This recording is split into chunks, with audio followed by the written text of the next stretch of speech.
Mr. Eddie Frederick has been working as an image management consultant in the areas of human resource development, training, instructional design, public relations, and marketing, locally, regionally, and internationally. He is a certified Caribbean hospitality trainer, having undergone extensive training in the Bahamas and London, Minneapolis, and Miami. His first discipline is human resource development training and motivation. During his extensive experience, Mr. Frederick has been retained by the following international organizations: the Caribbean Tourism Organization, the Organization of American States, Canada Training Awards Project, the European Union, Canadian International Development Agency, and the United States Embassy, Grenada. Several local and regional companies and organizations have benefited from his expertise as a social skills motivational trainer. Mr. Frederick cherishes his long and fruitful association with the multiple internationally award-winning Five Diamond Spice Island Beach Resort. He has also forged a rewarding relationship with the regionally and internationally recognized Belmont Estate, a rural ecotourism entity which continues to deliver beyond the expectations of all its visitors. Within recent times, he has been working keenly with select service quality.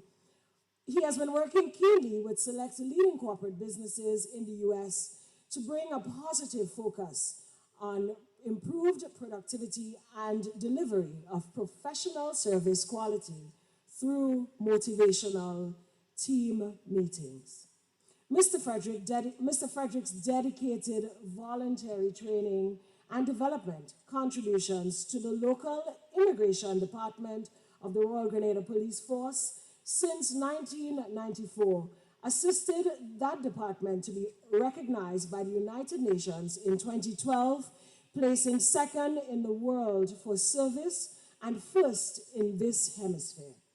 In 2003, Eddie joined the regional Caribbean Speakers Circuit and never looked back, making appearances at virtual and in-person, specially convened motivational sessions throughout the English-speaking Caribbean to include, but not limited to, Caribbean Association of Medical Technologies, ECCB's entire team complement, the Caribbean Association of Principals of Secondary School Conference in 2021, and other awards and dinner galas.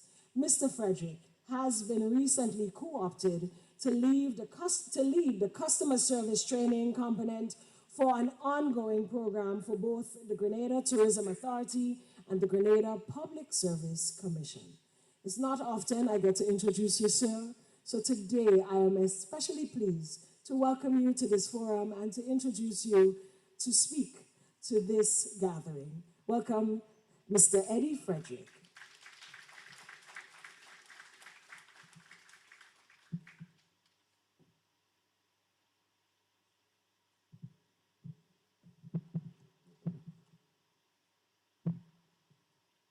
Thank you very much, Madam Mistress of Ceremonies. I stand on the premise that protocol has already been established.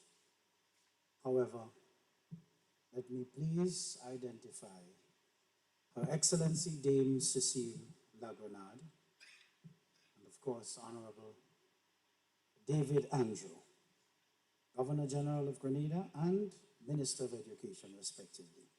I know you got a little joke there, Mr. Andrew. You thought you were going to be referred to as GG. Not so fast. Good morning, one and all. It is both an honor and a privilege to stand before such a dynamic gathering, a gathering of leaders, regional leaders, from near and far, of course, who shape the minds and future of our Caribbean youth. Today, as we gather under the theme, Empowering Educational Leaders for Sustainability, Navigating Challenges, Inspiring Innovation and Excellence, I am reminded of the profound words of Nelson Mandela. Education is the most powerful weapon which you can use to change the world. And have you been trying? Even in the face of the many limitations of the construct of our various education systems within our regional jurisdictions. I also recall a saying attributed to the father of Trinidad and Tobago, historian and economist par excellence, Dr. Eric Williams. Education makes one fit for life and fit to live with. But let me ask you, how do you, as educational leaders, wield this weapon effectively in an era of rapid change, complex challenges, and of course, unprecedented opportunities? How do you, in the midst of a multi-generational world, where to succeed, one has to be cognizant of the differences in approaches by baby boomers, on the way out, but stubborn as all hell to impose the old, wholesale on those who follow, while living tormented in an abject, frustrated environment because they're not getting through. Gen X is flexible, independent, and of course adaptable. Millennials, collaborative, tech-savvy, and purpose-driven. And of course Gen Zs, who are digital natives, they value inclusion, fragile in their mental health, and very visual. I know sometimes you must ask yourself, why do you do this job? Well, it's simple, you know. Where else can you be a therapist, a lawyer, a detective, and a circus ringmaster, all before lunch on any given school day? We have come to find out, folks, that teachers think the bell is for the students, but students think the bell is for lunch. But you know, principals seem to know the truth. It's really just your daily reminder to breathe, exhale, because it's hard. I think it's Buju Banton who sang that song. It's hard, and the way he said hard, you know how hard it is. Today, I invite us to reflect on three critical pillars: navigating challenges, the realities you face to include, but not limited to, the classroom, the curriculum, and how it either informs or does not inform our mode of economic development, our socio-economic and geopolitical truths, which were never anticipated prior to the beginning of this year.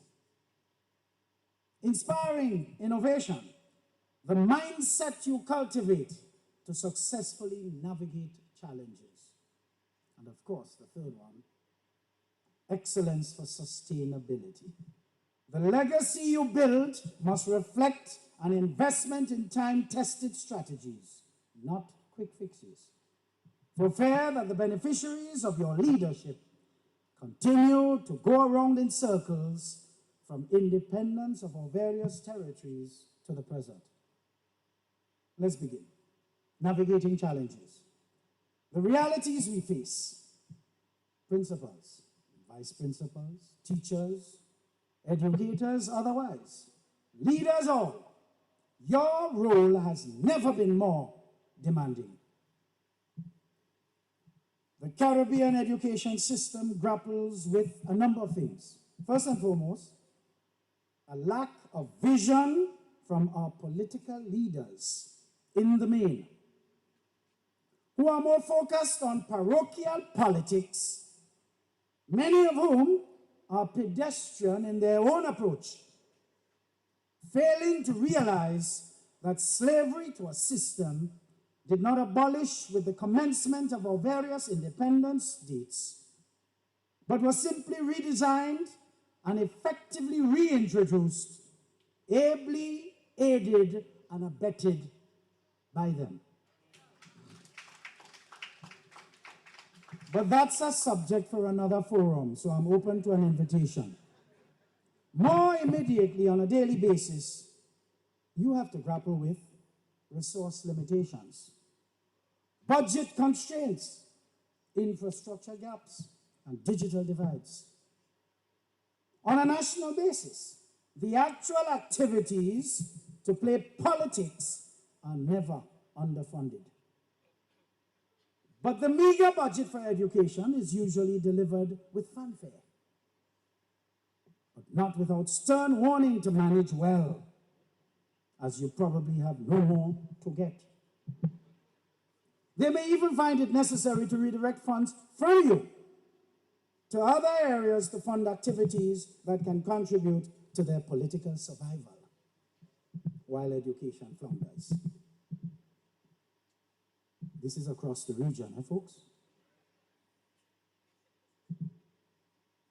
Folks, we're also looking at equity and inclusion, ensuring no child is left behind, regardless of socioeconomic background. Mental health and well-being, rising student and teacher stress in a post-pandemic world is in a highly political atmosphere, where citizens across the board are given invested in taking sides and wearing their colors as badges of honor, while everything else takes second place. Climate vulnerabilities, the minister stressed on that. Our region faces existential threats. How do we prepare future generations to sidestep major impacts and reduce stress relating to deprivation? But here's the truth. Challenges are not roadblocks. They are catalysts for leadership. You are called upon to step up to the plate, make use of the opportunities to soar. Our current geopolitical realities have brought about changes that we would not ordinarily contemplate if, as a region, we were not pushed. The drastic changes in U.S. policy towards the world, of course the Caribbean being no exception, have caused us to take an introspective look at ourselves. Do you know we've started to actually trade a lot more with Latin America? Oh yes. With China in the Far East, and even non-traditional European countries like Turkey. How I know that? I pay attention, I do my own shopping. I go to the supermarket, and anything with funny writing on it, I not buy it.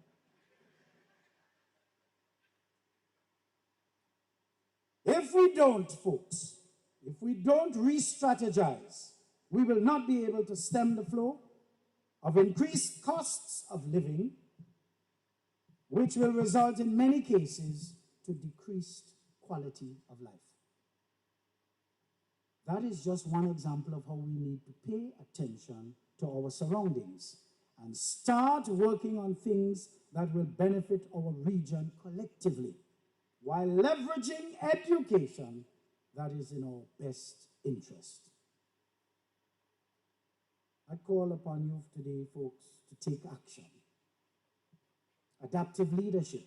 Be flexible, be data-driven, and student-centered. Community partnerships, seek those. Collaborate with parents, NGOs, businesses, and governments to bridge the gaps, while staying the course through education that can relate to our overall development and sustainability. What about advocacy? Use your voice to influence policy for sustainable resourcing. When you see politicians appearing to impose policies on you that could only result in populist quick fixes that come with zero legacy of good repute, use your strength of numbers as a collective push back. The region ought to be tired of allowing omissions to cause our poor crop of politicians across the board, across the entire region, to contribute to our people not being ready for anything, far less where the world has reached 25 years into the 21st century, while we operate on a pre-independence mindset. Remember, a ship in harbor is safe, but that's not what ships are built for. We must sail into these storms together. But what about number two, inspiring innovation? The mindset we cultivate is important. So innovation isn't just about technology. It is about rethinking possibilities. But how can we rethink anything if our brains are placed on fixed deposits? Time to shift them to where? Current accounts. We have examples in our region for science and technology, engineering and mathematics, STEM, and green schools. Schools in Jamaica and Barbados integrating solar energy and climate education. Blended learning, hybrid models that personalize education beyond traditional classrooms. Student-led solutions, platforms for youth entrepreneurship, and even problem solving, coding clubs, agro-tech programs. These are just two examples. Folks, right here in Grenada in 1979 to 1983, the People's Revolutionary Government of Maurice Bishop established something, a novel, called a Marketing and National Importing Board, MNIB, right here in Grenada, as one of their early meaningful achievements, based on a philosophy that we must eat what we grow and grow what we eat.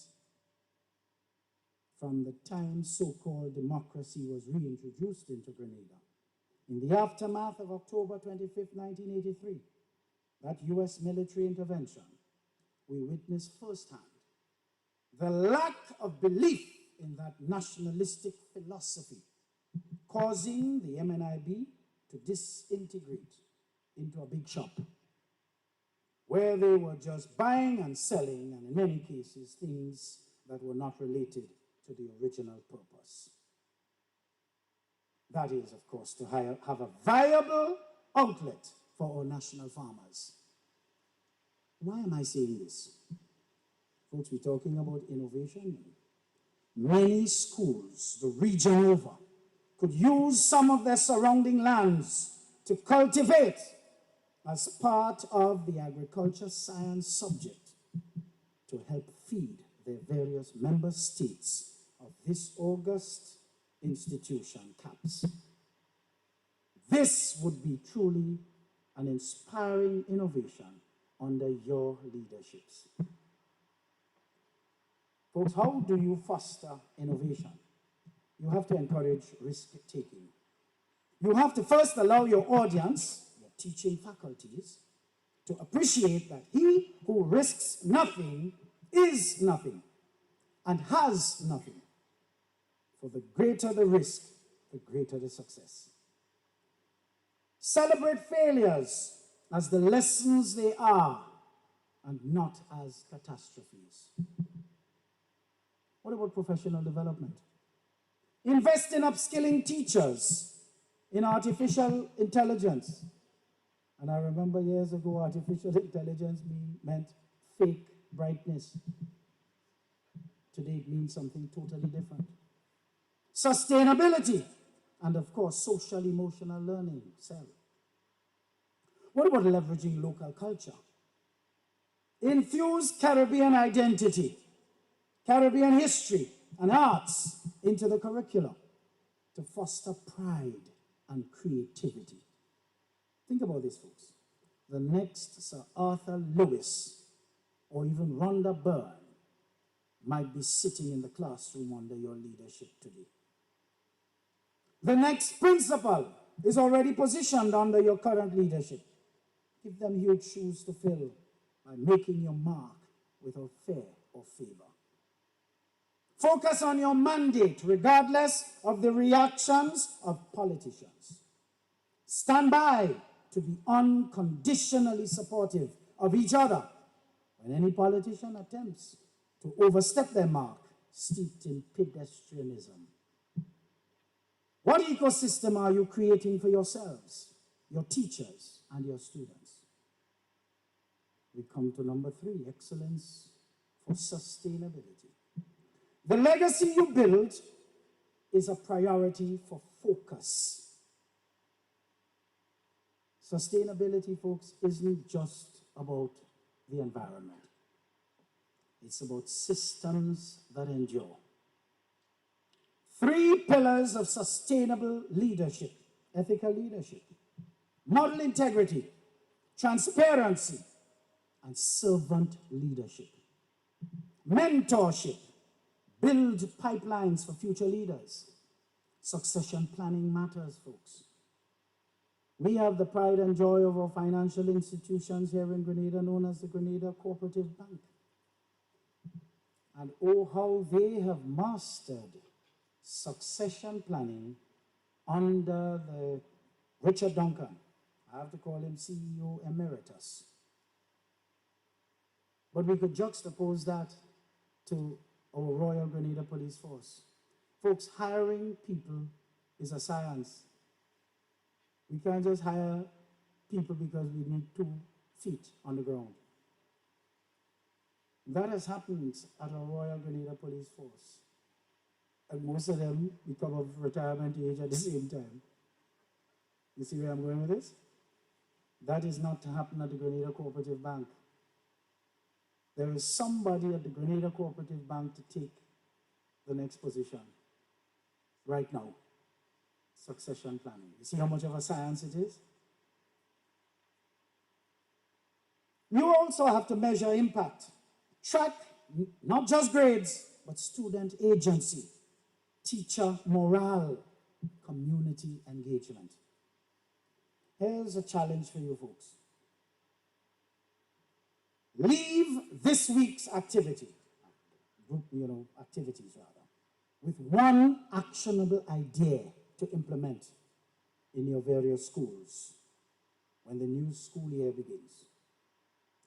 Whether it is a student well-being task force, a green campus initiative, or a tech upgrading plan, an agri-science farm, a motivational component to the subjects you teach, or even the reintroduction of the importance of confidentiality. Start small, but start now. You see the area of confidentiality? Oh, Jesus, folks, help us. Gossip has been normalized, and it is beginning to become a threat to national security. It can prevent foreign direct investment and stymie our growth, because if we have people taking information out, investors are likely to be discouraged to go into such environments. That is where national security comes in, because it could stymie our economic growth. Folks, principals, assistant principals, teachers, guests, ladies and gentlemen, as we depart here today, let's remember, leadership is not a position, it's action. The same way Christianity, a lot of people feel Christianity is a talking thing. No, it's a verb, you have to do it. It's a doing thing. The Caribbean's future hinges on the decisions you make individually and collectively, the innovations you champion, and of course the lives you continue to transform. You are invited to become the leaders who don't just navigate, but you transform challenges into stepping stones. In the words of the Caribbean icon, Derek Walcott, the future of our region belongs to those who prepare for it today. I therefore wish you a successful week of activities. As hosts, our local team is asked to do their best to ensure the pure Grenadian hospitality that we are known for can be effortlessly turned on and showered upon all visiting delegates, so that this convention could be remembered for years to come. As we leave here today, folks, we want you to leave here empowered for sustainability, so that you can truly navigate the challenges, inspire innovation and excellence. Best wishes to all of you. I have come to the end of my stint up here, and I'm quite happy to go back there between those two sweet-smelling ladies. Thank you very much.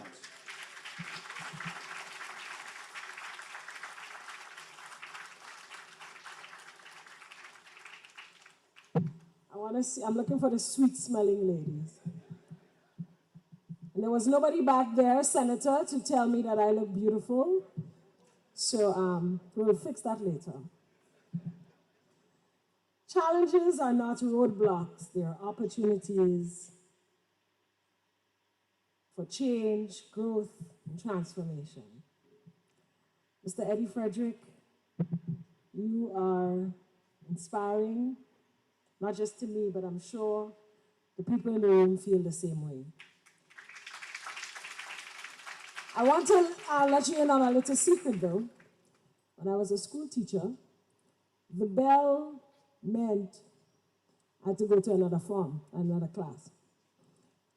I hardly breathed. I sighed a lot and said, 1C again, 5A again. But one of the most important lessons as a teacher for me, when I left the classroom, my students kept asking me to come back. And sometimes I did go back. I missed the classroom because it was a place where good things happen. And I only recognized it after I left. And my students sometimes were the one teaching me lessons. And I will remember this forever. So again, I want to thank Mr. Eddie Frederick for your most authentic and inspiring speech.